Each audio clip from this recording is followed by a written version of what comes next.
Bismillah ar-Rahman ar-Rahim. Nous allons continuer notre cours concernant les principes de formulation de béton. Et d'abord, la dernière fois, nous avons vu beaucoup de choses, entre autres les classes d'exposition. Et nous avions une question qui a été restée en sus, c'est pourquoi ces classes d'exposition? D'abord, nous allons voir les différentes classes d'exposition dans une construction. Après, nous allons voir éventuellement comment exploiter ces classes d'exposition. Alors, la maison que vous êtes en train de voir maintenant, elle comprend plusieurs classes d'exposition et plusieurs éléments de structure d'abord. Et ces éléments de structure, ils sont par exemple les semelles de fondation, et nous avons une rampe, nous avons des dalles à l'intérieur, nous avons aussi des clôtures et nous avons des poteaux ou des murs à l'intérieur. Donc chaque élément de structure de cette maison est exposé à des éventuels risques et contraintes climatiques ou agressions de différentes sortes. Par exemple, ici, comme vous voyez dans les fondations, les semelles, nous avons une classe d'exposition de type XC1 ou XC2, tout simplement. Pourquoi nous ne sommes pas allés plus loin? Parce que soit il est sec, enfin l'environnement qui est à l'intérieur sec, du moment que nous n'avons pas de nappe phréatique, soit qu'il est sec, soit il est humide, si nous avons une nappe phréatique, sinon nous avons une petite, nous avons beaucoup de sécheresse avec quelques existences de l'humidité. Si nous avons un sol qui est plus ou moins humide. Mais quand on veut définir une classe d'exposition, nous devons impérativement être fermes sur le choix. Ça veut dire que si on va dire XC1, on ne va pas dire soit XC1, soit XC2, c'est toujours XC1 ou XC2, une des deux par exemple.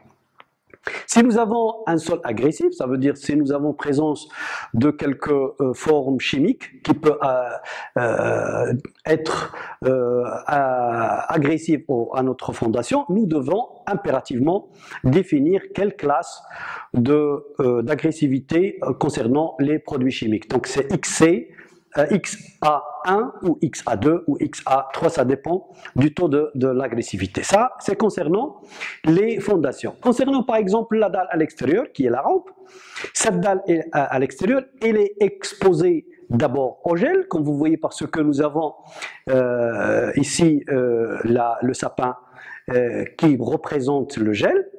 Il représente la neige. Nous avons aussi la toiture qui représente la neige. Et nous avons quand même un minaret, comme vous voyez ici à droite. Ça veut dire que nous avons une mer qui est tout près. Donc nous avons le risque d'attaque contre le cycle de gel et de dégel. Donc nous allons noter XF2 ou XF4. Pourquoi XF2 ou XF4 et non pas XF1 ou XF3?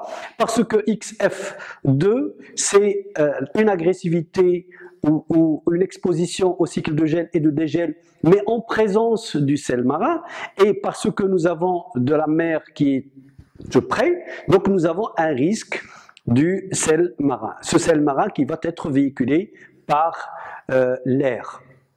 Et XF4, si toutefois le cycle de gel et de dégel est vraiment très agressif. Nous, ici, nous avons donné un choix, mais nous devons impérativement être fermes sur notre choix si le cas se présente. Quand un cas est bien défini, je ne sais pas si cette maison, par exemple, est high-fan, je vais noter XF1 au lieu de XF3 parce qu'il n'y a pas de présence de sel, mais le risque d'attaque de gel n'est pas vraiment grand, n'est pas identique à Moscou par exemple.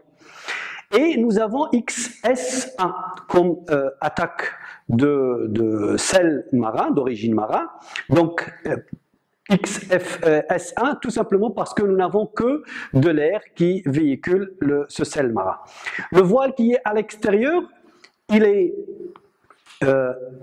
enfin, il est constitué d'armature, parce que c'est du béton armé, et parce que nous avons un climat qui peut être à la fois sec quand il fait chaud et un climat qui peut être très froid et très humide quand il fait froid. Alors c'est pour cela que nous allons noter XC4 comme agressivité et comme exposition au risque de carbonatation, tout comme la dalle à l'extérieur.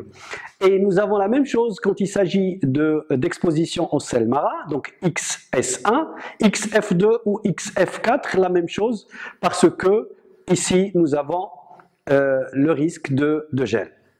Si on parle des voiles à l'intérieur ou des poteaux qui sont à l'intérieur, ils sont constitués d'armature, donc automatiquement nous allons mettre XC1. On peut éventuellement mettre le XC0 si l'enrobage est suffisant, s'il dépasse 5 cm. Sinon, nous n'avons qu'un climat à l'intérieur qui est sec, donc nous n'avons pas de risque d'humidité et nous allons noter XC1. Pour le plancher à l'intérieur, la même chose, enfin je parle de dalle, à l'intérieur la même chose, donc c'est sec en permanence et nous allons noter XC1. Je vous ai dit que X0, on peut le noter si toutefois nous avons un béton non armé ou faiblement armé avec un enrobage de moins de 5 cm. Alors, quelle est l'utilité de ces classes d'exposition? Nous les avons étudiées, on peut éventuellement les déterminer. Chaque constituant de notre construction, on peut déterminer ces expositions selon le climat, selon la composition du sol ou de la nappe phréatique ou n'importe quoi, mais dans quel but? Sur ce tableau, nous allons voir par exemple, le rapport de eau-ciment, donc eau sur ciment, maximal qu'on doit malaxer dans un béton. Nous allons pouvoir déterminer la classe de résistance minimale, c'est ce qu'on appelle le FC28, pour calculer et c'est ça le but des classes d'exposition, c'est de déterminer éventuellement le FC28. Donc là, c'est la classe de résistance minimale requise après 28 jours.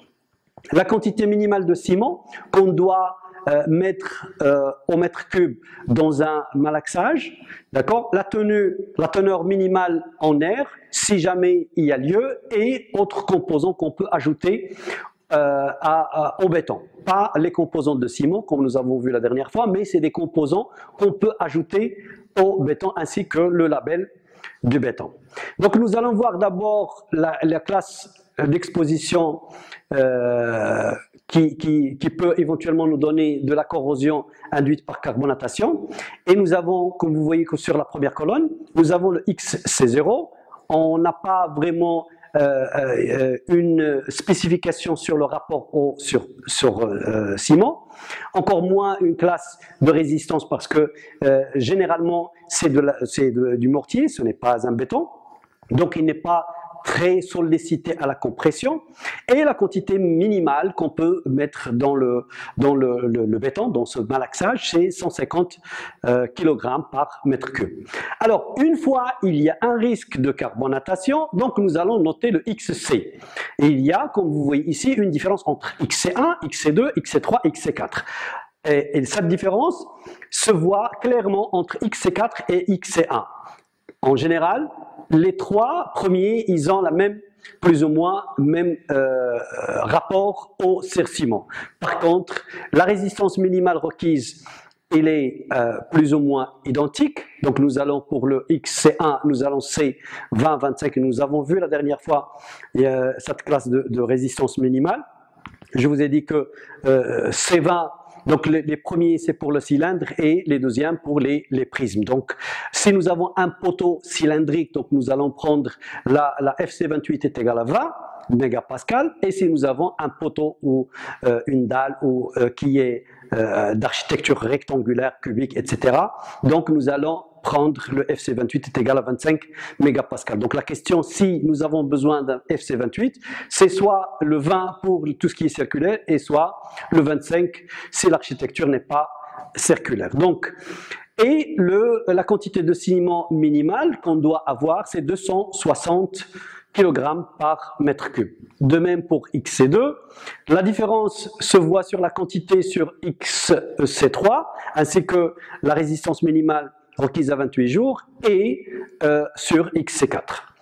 Là, on va commencer à voir la différence, et toutefois les classes d'exposition prennent autre nomination. Donc XF1, c'est plus ou moins la même chose comme XC4, et XF2, c'est un tout petit peu plus de ciment, avec un rapport moins que le XF2.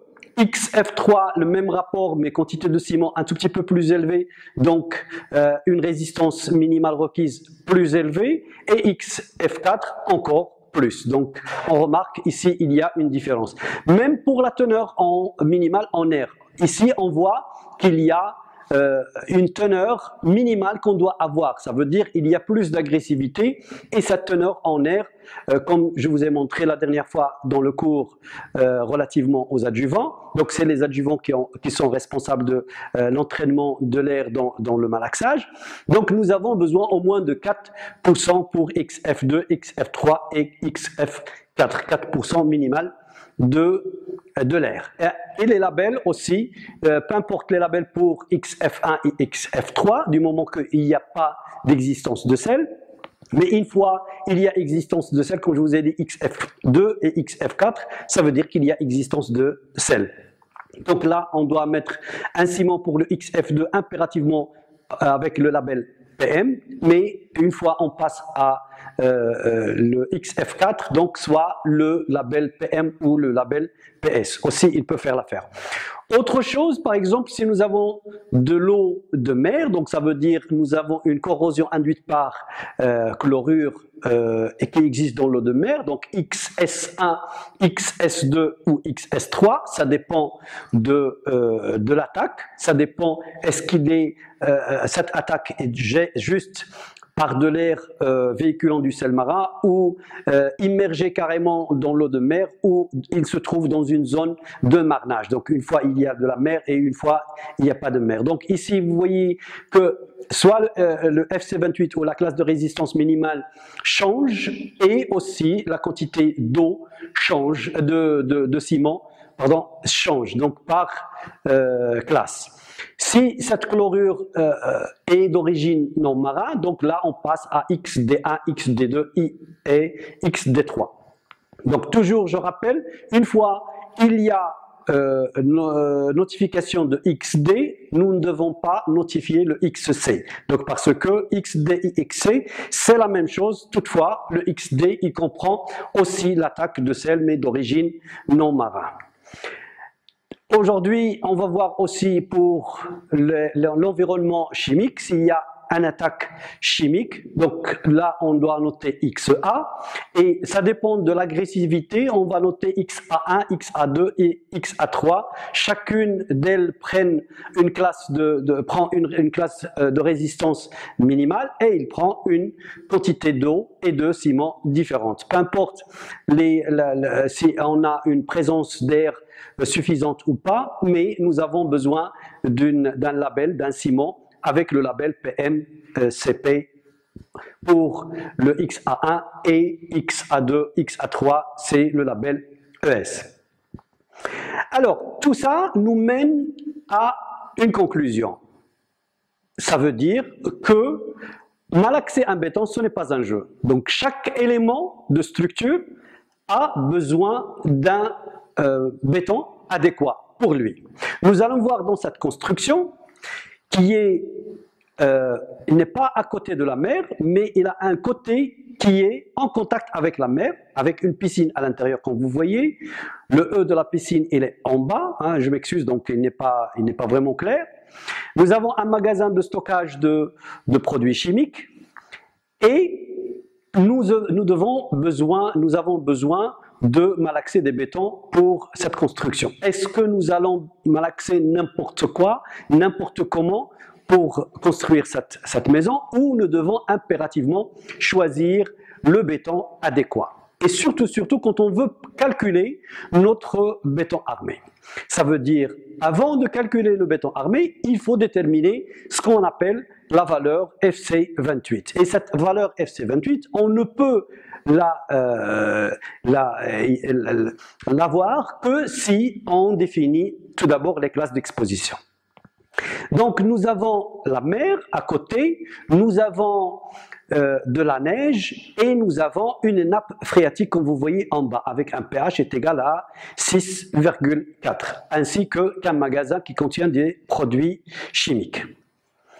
Alors la question qui se pose c'est selon la norme européenne nous devons remplir ce tableau qui se trouve ci-dessous relativement à ce bâtiment que nous sommes en train de voir et nous devons avoir comme nota bene, le produit stocké au magasin présente une teneur en sulfate de 10 grammes par kilogramme.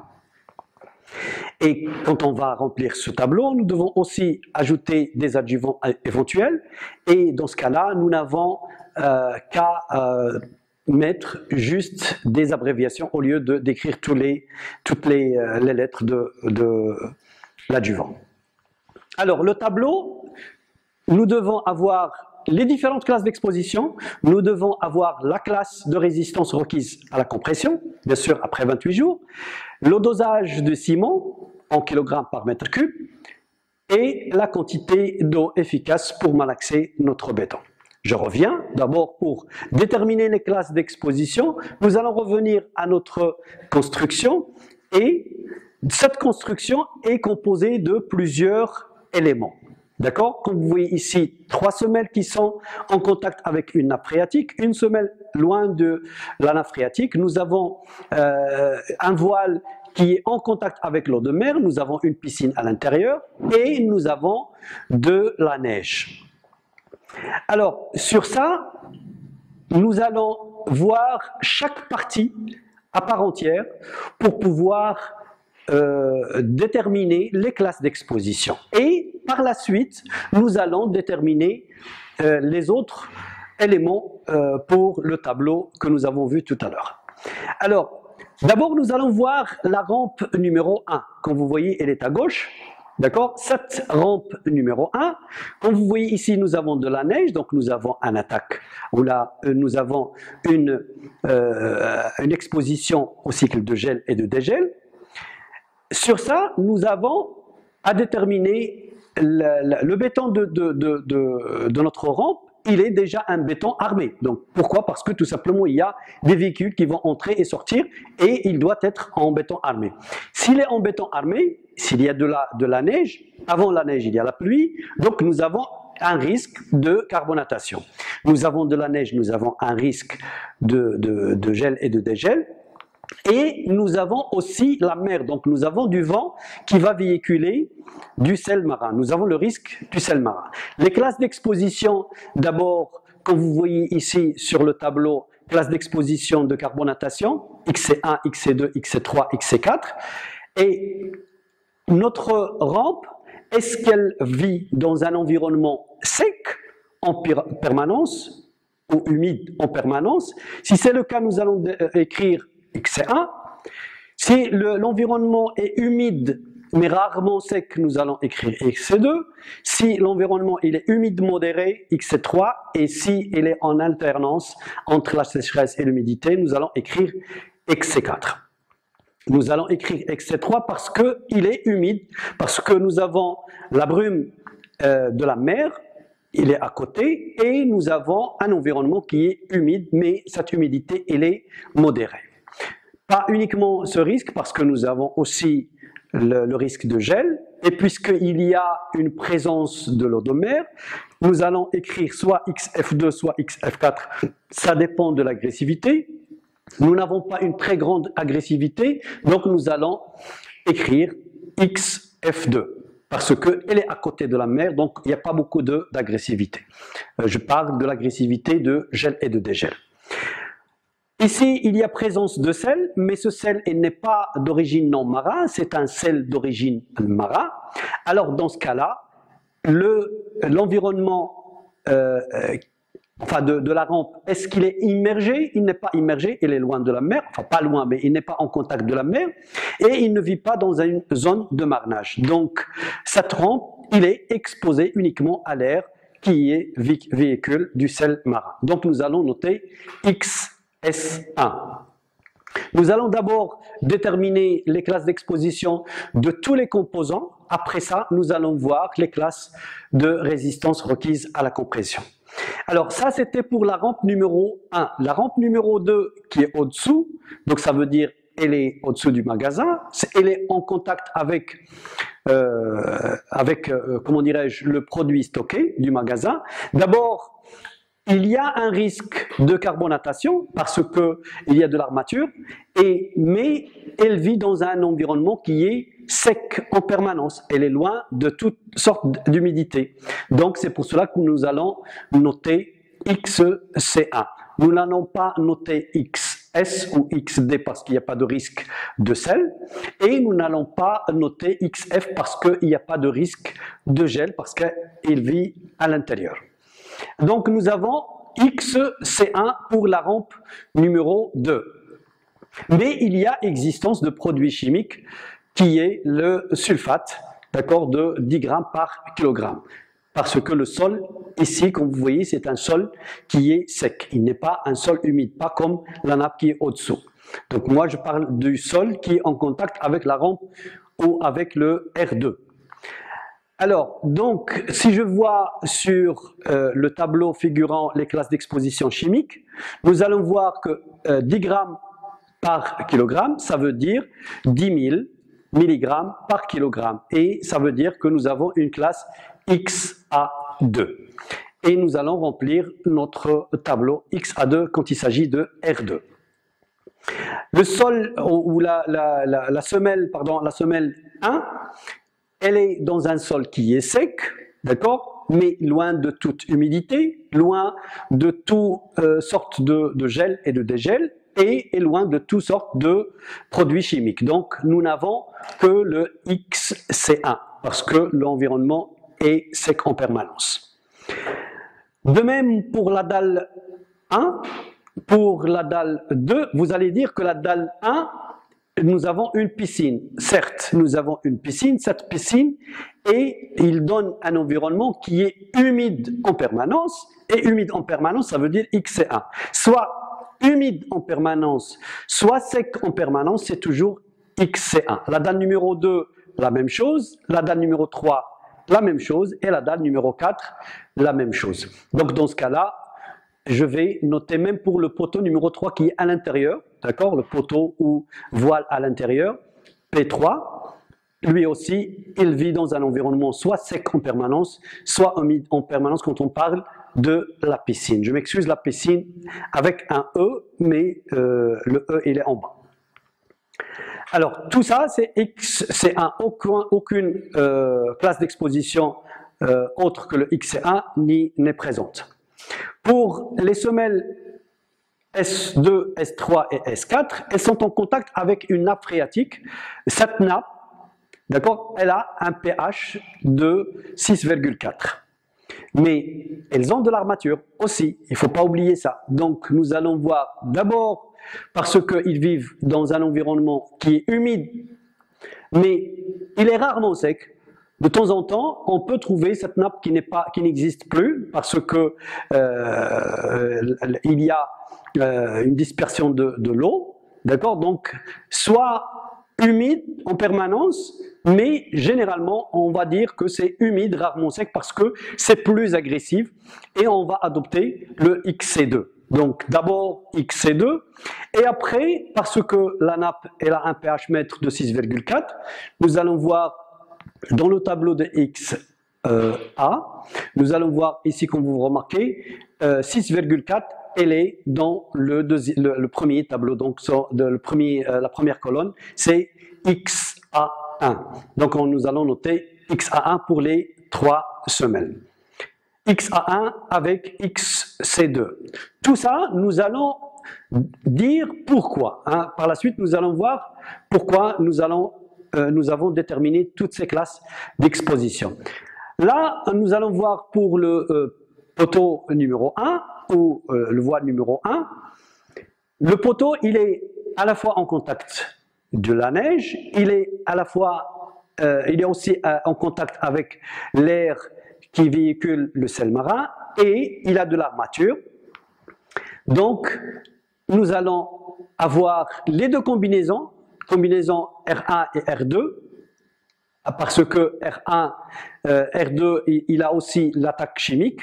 Donc, les deux combinaisons pour qu'il nous donne le P1, ainsi que le P2, la même chose, parce que le P2 est aussi en contact, surtout au-dessus, avec la neige et avec le sel marin, ainsi que le produit stocké qui attaque chimiquement ce poteau-là, ou le voile. Donc nous avons XC3, XF2, XS1 et l'attaque chimique XA2. Donc on parle aussi du P1 et du P2. Donc nous allons remplir le tableau pour le P1 et le P2. Par la suite, ce qui nous reste, c'est le poteau numéro 4. Alors le poteau numéro 4, il est immergé en permanence dans l'eau de mer. Donc ça veut dire il a une classe XS et il est en contact avec la neige aussi, parce qu'il ne faut pas oublier ça, ainsi que le risque de carbonatation. Donc nous avons un risque de carbonatation XC4, nous avons un risque de gel XF4 et nous avons un risque d'attaque de sel marin XS3. Et nous allons noter les 3 classes d'exposition. Alors, après ça, nous devons connaître les classes de résistance requises après 28 jours. Ces classes de résistance, ils sont étroitement liées avec les classes d'exposition.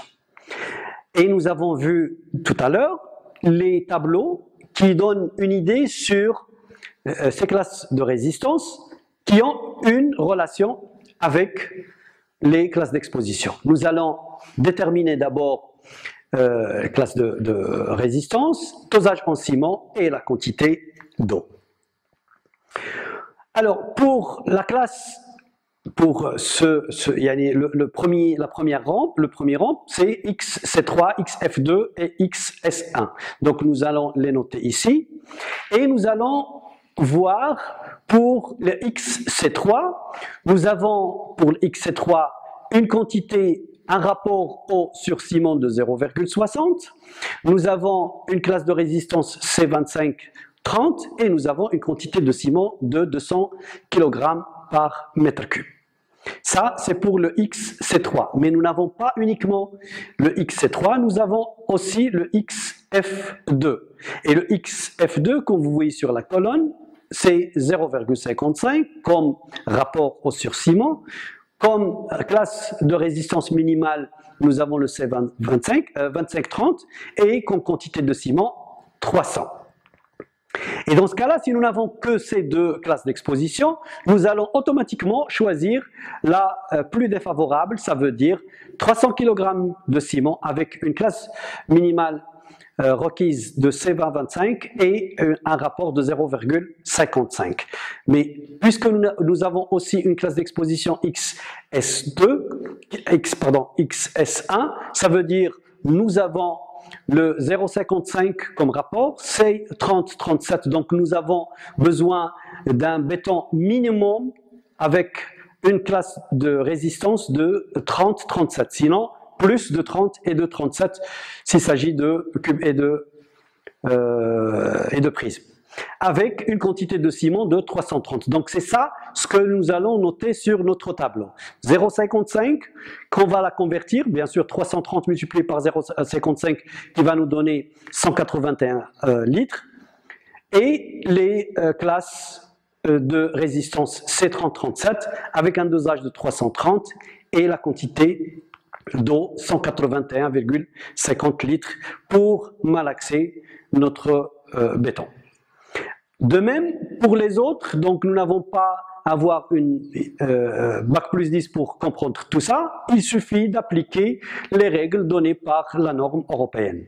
Et directement, on peut connaître les classes d'exposition, que ce soit la plus convenable, que ce soit pour R2 qui a XA2, et on va avoir les quantités de ciment aussi et la quantité d'eau, de même pour les autres. Donc, voilà.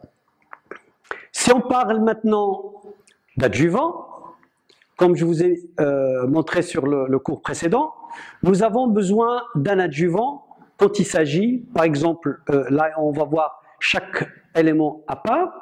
Pour la rampe numéro 1, nous avons besoin d'un entraîneur d'air. Pourquoi? Parce que nous avons de la neige. Je vous ai expliqué pourquoi. Nous avons besoin de cet adjuvant pour le poteau numéro 1, pour le poteau numéro 2, pour le poteau numéro 5, ou voie numéro 4, pardon. Nous avons besoin d'un hydrofuge de masse pour les semelles, parce qu'il y a existence d'eau, d'accord? Et aussi pour le poteau numéro 4. Nous avons aussi besoin pour la dalle D1, nous avons besoin de l'hydrofuge de masse pour qu'il n'y ait pas de précipitation. Piscine, je vous ai dit que ça prend toujours E, il est écrit en bas mais il n'est pas visible. Et nous avons besoin aussi pour le poteau numéro 2 de l'hydrofuge de masse parce qu'il y a existence de la piscine. Nous avons besoin d'un accélérateur de durcissement et un accélérateur de prise pour le voile numéro 4 ou le poteau numéro 4 parce qu'il y a existence de mer, donc nous avons besoin de coffrer et de décoffrer en moins de temps possible. Nous avons besoin d'un agent moussant pour avoir une dalle légère parce que cette dalle n'est pas accessible, donc un agent moussant pour le D4. Et voilà, donc il suffit de remplir ça. Mais on peut ajouter le plastifiant ou le superplastifiant pour tous ces composants. Alors tout ça, ce que nous avons vu, c'est concernant le béton à propriétés spécifiques. Là, nous allons voir un tout petit peu le béton à composition prescrite. Là, on parle d'une composition prescrite, mais vraiment, la spécificité revient au prescripteur. Donc, la composition est déjà faite par le donneur d'ordre. Lui, il donne toutes les spécifications, la prescription, et l'ingénieur béton armé, il fait le malaxage. Donc, la responsabilité du production se limite au respect de la composition qui est déjà prescrite par le donneur d'ordre. Dans ce cas-là, dans la norme NFEN 206-1, elle doit respecter certaines choses, entre autres le dosage en ciment. Et le dosage en ciment, elle a une relation très étroite avec les classes d'exposition. Elle doit aussi respecter la classe de résistance en compression, et ça nous l'avons déjà vu. Ça aussi, il a une relation avec les classes d'exposition. Le rapport eau efficace et le ciment, ça aussi nous l'avons vu, et les dimensions maximales des granulats, ça nous l'avons vu le premier cours, et les types et catégories des granulats que nous devons exploiter, et ça, il a une relation très étroite avec l'utilité et le devenir de la construction. Est-ce que c'est une salle de radio? Est-ce que c'est une salle de sonorisation? Est-ce que c'est une habitation normale? Est-ce que c'est un pont? Est-ce que c'est un barrage? Etc. Donc, type et catégorie des granulats dépendent du devenir de la construction.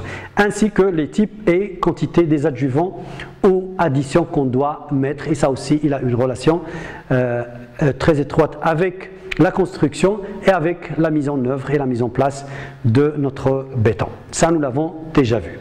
Alors, nous allons revoir un tout petit peu le dosage en ciment. Et nous avons, pour le béton standard, nous avons un usage plus ou moins de 350 kg, ça, genre que pratiquement tout le monde connaît. Mais selon le béton à composition prescrite, généralement c'est ça, et ce qu'on utilise en général, mais ce béton il est conçu uniquement pour le bétonnage standard, le bétonnage qui est très très facile, il n'a pas plusieurs contraintes dynamiques, etc. etc. Donc en général on prend la règle 1, 2, 3, ça veut dire un seau de ciment, 2 seaux de sable et 3 seaux de gravier pour avoir notre béton. Et en général, on tombe sur une quantité et un dosage de ciment de 350 kg par mètre cube. Ça, si on utilise par exemple le béton pour fondation, scellement et clôture, on va utiliser un volume de ciment et pour le sable, nous allons étudier là, la différence dans les granulats, et les granulats, ça, on parle de gravier et on parle de sable. Nous allons mettre 2,5 de sable, 3,5 de gravier, et la quantité d'eau, elle dépend du ciment, c'est entre un quart et le demi de ciment. Pour le béton de tout ouvrage, les linteaux, les poteaux, les dalles, etc., c'est 1, 2, 3 en général, et pour les mortiers, on parle de 1, 4, mais pas de gravier, ça c'est tout à fait normal parce que c'est un mortier. Alors, si on parle de 300 kg, quand on parle de béton de fondation, d'accord, si on parle de 300 kg de ciment, on tombe sur une quantité de sable qui est un tout petit peu, qui frôle les 750 kg, 1165 kg pour les graviers et 150 litres environ pour l'eau. Si on parle de 350 kg de ciment par mètre cube, bien sûr, et pour les bétons de résistance énorme, donc on parle de 350 kg par mètre cube, et la quantité de sable aussi va chuter, mais il va chuter au profit des graviers. Et on parle ici pour les mortiers de 400 kg de ciment avec une quantité très élevée de sable, 0% de gravier et 200 litres, ça veut dire la moitié de l'eau. Pour les bétons à composition prescrite mais dans une norme, c'est ça, c'est la même chose, mais elle est très étroitement liée à une norme bien déterminée, genre par exemple une norme française ou une norme espagnole ou une norme allemande, etc. etc. Et là, on ne va pas entrer dans les détails parce qu'il y a plusieurs types de normes, mais en général, la norme européenne coiffe plus ou moins toutes ces normes-là, sauf s'il y a exigence bien déterminée. Je vous remercie, au revoir.